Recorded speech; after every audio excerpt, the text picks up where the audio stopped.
Victory Venkatesh అభిమానులకు ఒక ఆసక్తికరమైన అప్డేట్. ఫిలిం నగర్ సర్కిల్స్లో చక్కర్లు కొడుతోంది. సాధారణంగా రీమేక్ సినిమాలకు కేర్ ఆఫ్ అడ్రస్ గా నిలిచే వెంకీ మామ ఈసారి తన రూట్ మార్చినట్లు తెలుస్తోంది.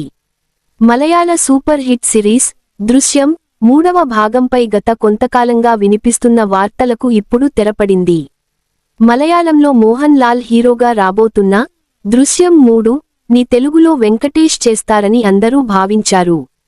కానీ తాజా సమాచారం ప్రకారం వెంకటేష్ ఈ రీమేక్ ప్రాజెక్ట్ను చేయడం లేదని స్పష్టమైంది. దీనికి బదులుగా ఆయన పూర్తిస్థాయి కమర్షియల్ ఎంటర్టైనర్పై దృష్టి సారించారు. వెంకటేష్ ప్రస్తుతం తన తదుపరి సినిమా ఆదర్శ కుటుంబం షూటింగ్లో బిజీగా ఉన్నారు. ఈ సినిమా చిత్రీకరణ జూన్ లేదా జూలై నెలల నాటికి పూర్తి కానుంది. ఈ ప్రాజెక్ట్ ముగిసిన వెంటనే ఆయన మరో క్రేజీ డైరెక్టర్తో జతకట్టబోతున్నారు. సక్సెస్ఫుల్ డైరెక్టర్ అనిల్ రావిపూడి, వెంకటేష్ కాంబినేషన్లో ఇప్పటికే వచ్చిన F2, F3 సినిమాలు బాక్సాఫీస్ వద్ద నవ్వుల పువ్వులు పూయించాయి. ఇప్పుడు వీరిద్దరి కలయికలో మరో సినిమా పట్టాలెక్కబోతోంది.